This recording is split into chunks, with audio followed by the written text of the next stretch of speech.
Oh, cool. You're live. A dude working on his laptop. Can you hear me pretty well? Yeah, I hear you from here. Nice.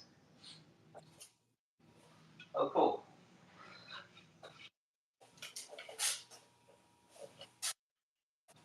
There's like not terrible delay. Maybe like 3 seconds. Okay, it's not so bad. I'm gonna put my laptop in the front so I can see comments coming through.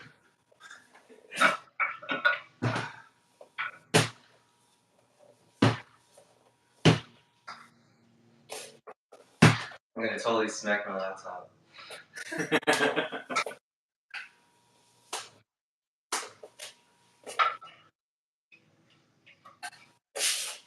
Cool.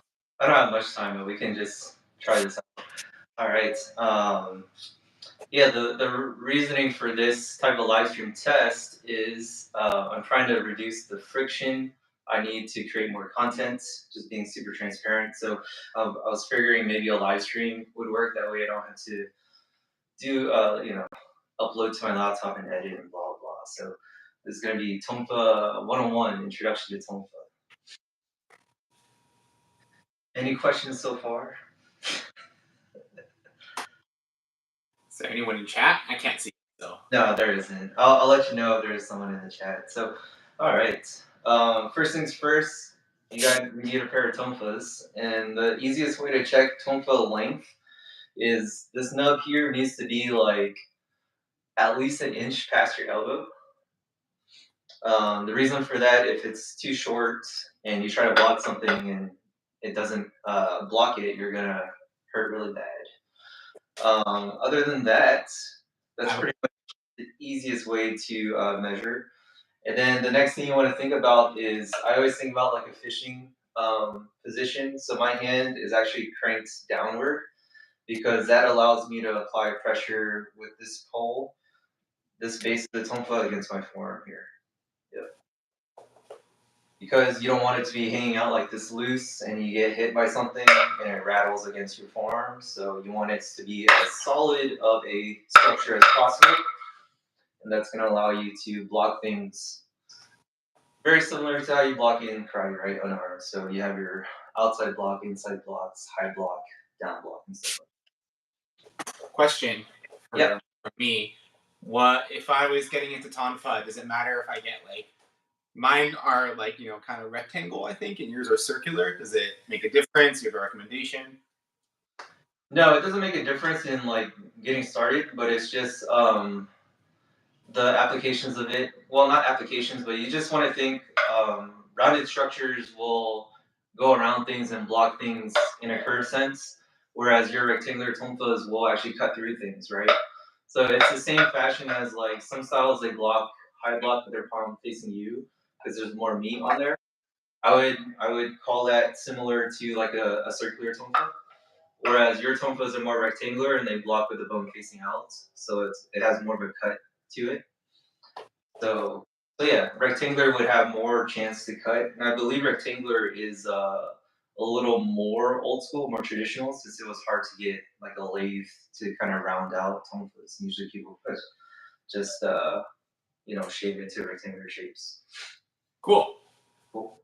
And then with that too, the handle. A lot of tonfas have like a thinner handle on top, like this cap. I would always prefer a thicker one or a larger surface area so that when you are spinning it, it doesn't slip out of your hands downward. So there, it kind of keeps it locked in place. Cool. And then the tonfa is all about grip control. So it's grip control plus momentum, right? Because beyond just like the basics, your unarmed blocks and strikes and stuff like that, vertical strikes, to really utilize this is being able to shoot it out and stop it at any point that you want. And it's all about making your grip loose and tight at different times, right? So one easy drill that we usually do for a grip thing is like horizontal spins. And since you have already some experience with this, Nick, I would I would say try to focus on your bottom three fingers, and your thumb and pointer are a little loose. And what that's gonna do is actually gonna make you get a faster spin. Because your hand's gonna create like a hook around the piece of wood here, and it's actually going to be able to kind of hook around and spin. And what's cool about that is it's the exact same thing when you use a bow. And we'll talk about bow in the future, but a lot of people when they strike with a bow, their pointer and thumb are kind of loose. It's the bow, it's the bottom three fingers that's kind of doing most of the maneuvering. Same with like the sword too, right? Because the sword's kind of doing this motion here. Little tidbit for you. All right, so all we're gonna do is do a horizontal spin. We'll do one spin across and one spin back and get right back to this motion here. Cool. Cool. And I would say this is like a super.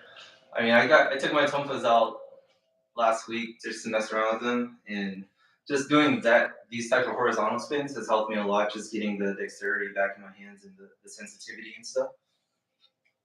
Yeah, I suck with Tonfa, so any any any tips is helpful. It's definitely tough. Nice. Um, and then the next one, of course, I would go for vertical spins up, right?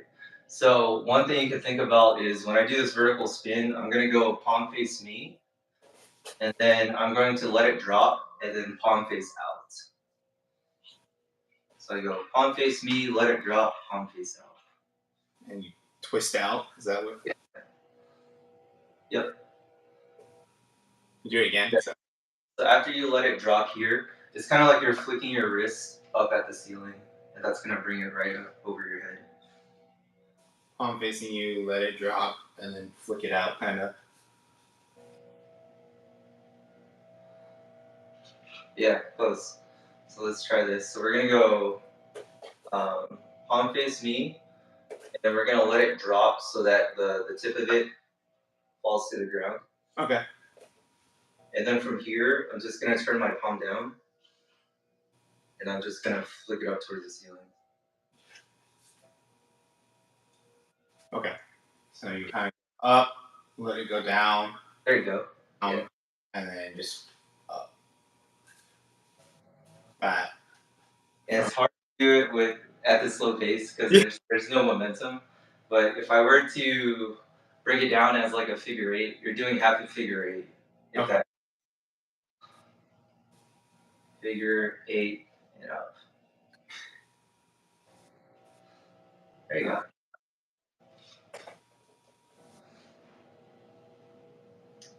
Yeah.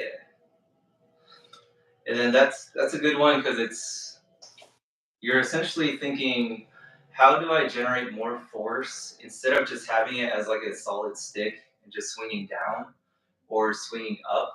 How do I generate more force? I need to get it to start spinning first, right?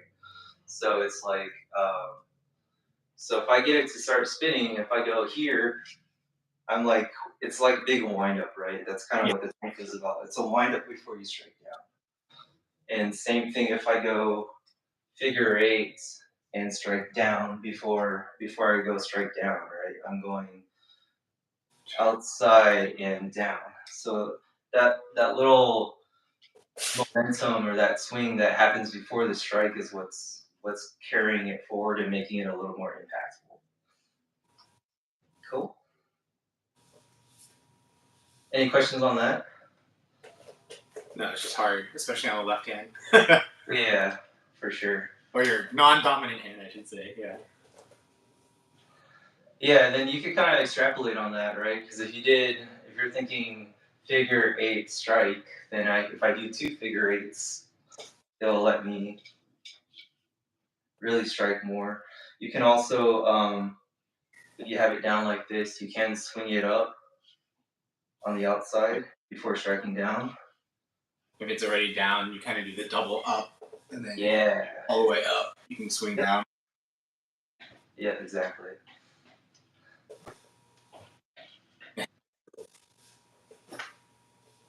Yeah, there's that scene in John Wick where he's like, I think John Wick 1, when he's like, uh, everyone's asking if I'm back. He's like, yes, I'm back, whatever.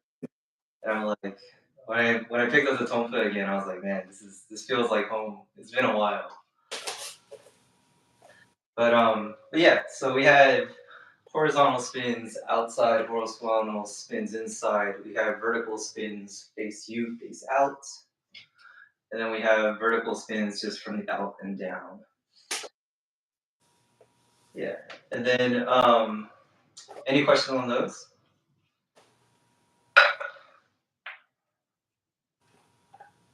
Got any chatters? I just saw some random chats. All messages are you live. Whoa. I saw some hearts and stuff, but I did not see any people chatting. Cool.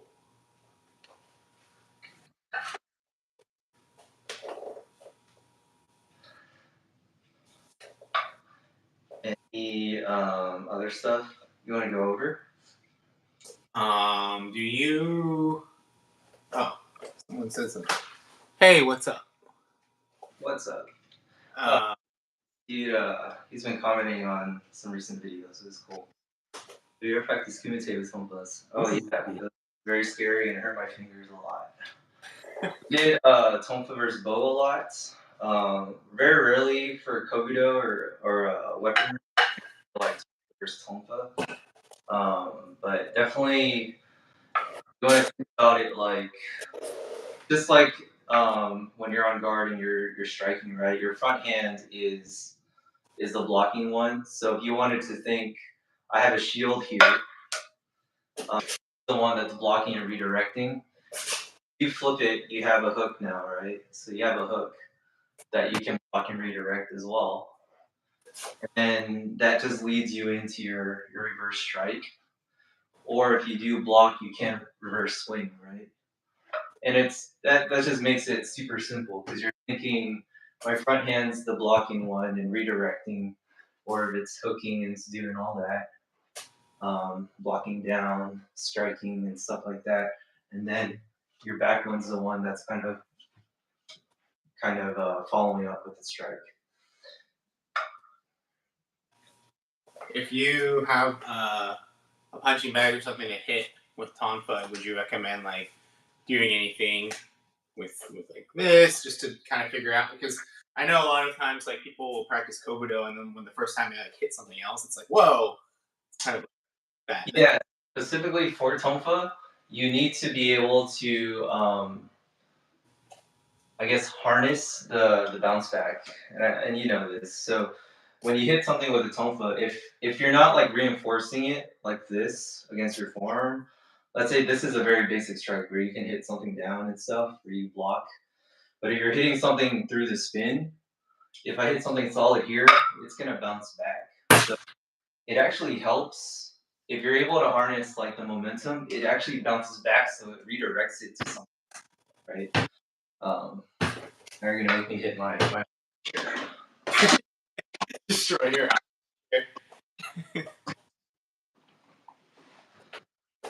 So let's see if this backfires on me. But you'll notice if I hit this here, already naturally it wants to bounce back. If I especially keep my grip loose.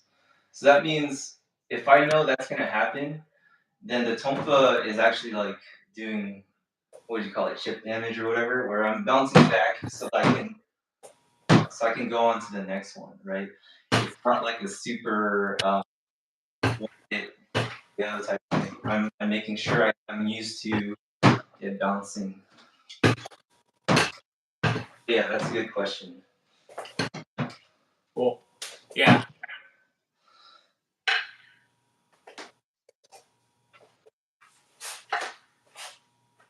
Cool, we got more people saying hello and stuff. What's up, guys? Same with the blocks and everything. Like you do have your middle block, that's normal, and it's just being able to add some type of flick to it, right? So I'm literally just stopping my block halfway, making sure the tip is reinforced against my forearm. But this is a great block too because it's like halfway through a figure eight, right? Because from here, if you block something coming in like this, then you have the ability to deflect it and come back over the top, right? So you have this block over the top. You have this block to circle back around, right? So you can, using the momentum of the block to go over the top, circle back, stuff like that.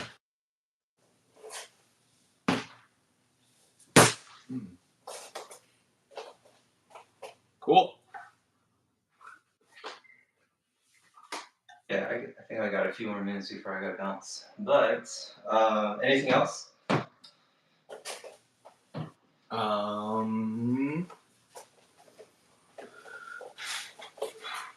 Any just because I know if anyone's used. Oh, we got a question. Maybe. Nice. You. Woo! But teach you other than how to use a weapon. I've never sparred with weapons. Tonfa for me, if I were to relate it back to unarmed, oh nice, another one. If I were to relate Tonfas back to unarmed, it's definitely the reinforcement of all my solid blocks, and then also the idea of deflection. And I know we were talking about like grip control and everything. That's just like dexterity on how to use the tonfa as a tool. But if you're thinking about how does this relate to unarmed, this should feel very familiar when you do all of your blocks and stuff like that. Especially, and you want to think like it's giving you extra length of a forearm, right?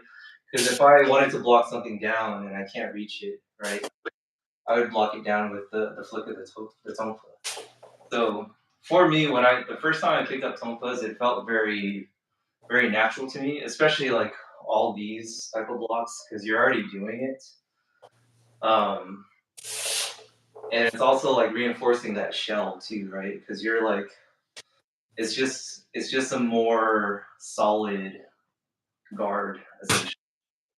And then once you add in all those little things where you're like, hey, I can actually hook with this, and these hooks work the same way when you're unarmed, right? Because you're like, I have hooks here that you haven't caught to. I have hooks here. These are all ways to kind of hook behind someone's head or hook somebody's arm and pull them down so that you have all these ways to manipulate them, right? And it all looks the same. Like if I just turn my thumb into a tonfa hook here, it's the same thing, right? So I just think hook, turn, strike, or I can hook this way as well. You turn your tonfa into this type of hook. It's the same. So I can hook this way and go around, strike. But it's all those motions in the kata itself. I think the other question was, hello, Mr. Win. I've got a question. Are there any hidden bunkai like there are with empty hand katas? I wouldn't think so. I think traditionally, and this is like historically, you always want to think everyone trained weapons first, and then they went unarmed afterwards because you want to think like in a combative sense, you're never gonna fight unarmed unless you lost your weapon, right? So it's like weapons first and then unarmed. And if that's the case in combat, in military combat, you're gonna have very defined examples of when and how to use this. I would say for Tonfa, like the hidden stuff would probably be like the flashy looking figure eights. People saying, hey, that's kind of just like choreography, but you are thinking like deflect and strike up or strike down and turn it around. So all these figure eights might look a little flowery or fancy, but you are. Nick just hit himself, but you are. I did. Don't worry about it. Keep talking. Yeah. Keep talking. But you are doing something practical with it. All right. Any other questions? What's up, guys? Spike's laughing at us. Good. It's Dewey, Justin Axe, Johnson Arden. Cool. Thanks for joining us. I hope we could do more of these. See how long. I can't really see how long we've been going. It's been about 20 minutes. Pretty quick. Pretty cool. Ardo, hello. But yeah, just to give you guys some behind the scenes stuff, my phone is live streaming to YouTube, and then I have my laptop here.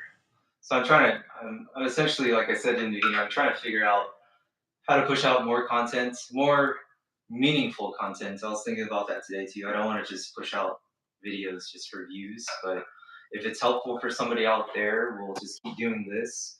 And I'll probably go through most of the traditional Kobudo weaponry stuff, at least an intro for that, as best as I can. Cool. Is he done yet? I don't know. Unsure if person or robot, but Yeah, there's two-handed stuff that's on here too. That's kind of cool. But I don't know if you remember from like the I think Rayford, right? He did a lot of two-handed things. And the thing for the kata I know that I learned from Omine is like up, down. It's like the salute essentially before you start a kata. So yeah, there's a lot of like double-handed kind of stuff. Not that I ever do tonfa. It's not my weapon, but I'm glad you enjoyed it. yeah, there's a lot of things. Like I remember, you just think of them like mass clears, right? If you're like, no one would ever do this, but if someone was like diving at you with two hands, it's very easy to just mass clear and go over the top, or mass clear down and do something else. But there's like these sweeping motions, right? That you're kind of doing both. Yeah, it'd be pretty. I mean, it'd be cool if you could like simulate like just a bunch of like random dummies coming at you, and you could just like go through a horde with the tonfa. It's just like, oh, that'd be pretty cool. That would be ideal. If I could somehow simulate some training partners around here for sure. Do you Single. have a single or double? So with the size needs to be triple, and then police officers needs to use it as a single. So tonfas generally are always double. I know law enforcement uses the PR-24, which is a single, and the difference between that was the single one that they use actually has this as a swivel. So I think the learning curve was just too much that they weren't able to kind of learn that grip sensitivity. But in terms of like my preferences for this, I mean, if we're talking about a combative sense, we're never going to ever be found in the public with paratonfas getting attacked. So I would like to work both at the same time just because it's a different skill set, right? What was the traditional role of tonfas? Sides were supposed to be police and check with personnel.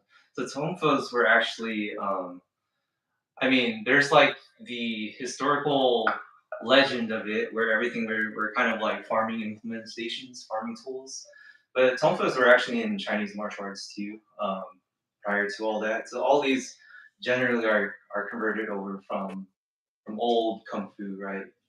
But the Okinawan story is that this is kind of like the handle of a rice grinder. So if you think like two big stone cylinders on top of each other, you put rice in there, and you got to turn the stone cylinder so it actually stick this in, and you start turning it like that. That's kind of where the legend comes from. But I've seen old Shaolin monks use tonfas and stuff, and that definitely predates weaponry coming over to Okinawa. Cool. Yeah, that was fun. We can call it after this. Last call for questions, guys. It was pretty easy setup for you, Nick. Yeah, I just have the iPad on like a tripod here, so it's pretty cool. Nice. But yeah, I've been just reminding myself of this grip, right? The bottom three fingers. And Yeah, it's really helped me. first learning tonfa, like I feel like day one after, you're just like this whole part of your wrist and hand, you're just like, ow, this really starts to hurt. Gripping. It's a muscle that you don't usually use, right? Yeah. Trying to keep that tension going. Or if you start hitting, like if someone has a bow and you're trying to do like blocks and stuff, if you're loose, it just bounces off your elbow. Or Yeah, You like kind of reverberate over your skull, your skeleton, for sure. All right, guys. Well, thanks for joining us. I know this wasn't announced or anything, so maybe the next one would be a little more official. Everyone, we get more people to join in. But you should do a poll to see what weapon they want to see more of. Yeah, that's true. Tonfa, Kobudo, and police training for billy clubs. Ooh. From what I was told, I trained with a sensei that introduced Tonfa to like the San Francisco, the California law enforcement.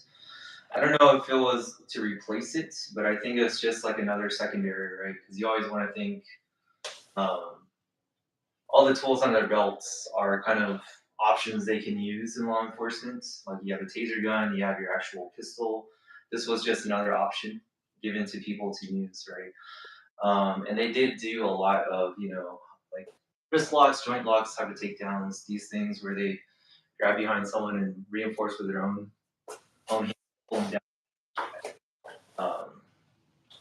But yeah, I know for sure, like when I trained cops, they still had their, extendable batons and stuff that they use. I never seen a cop in person that used the Tonfa looking thing.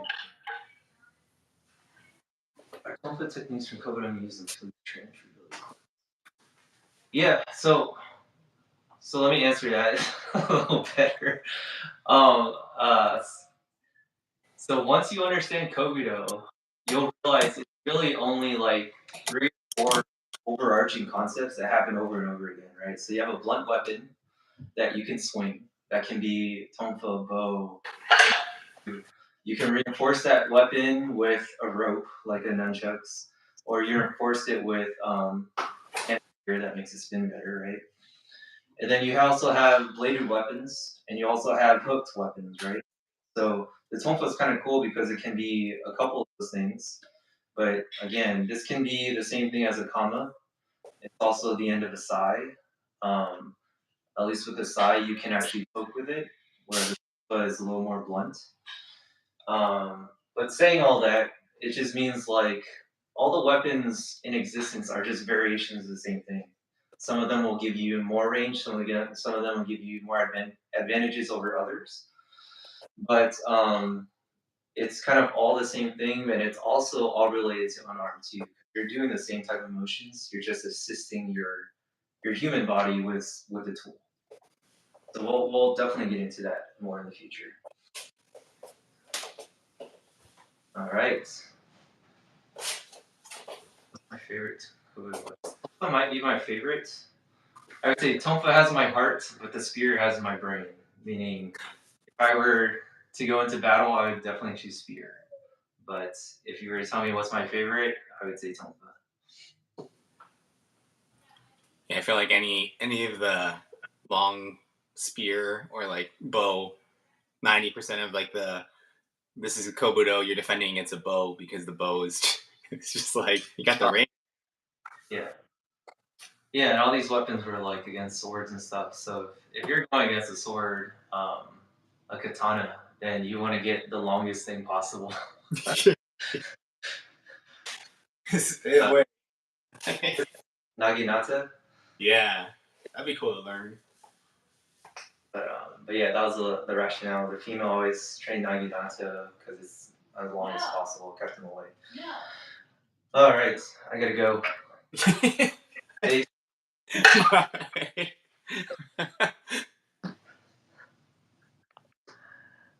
How do I? And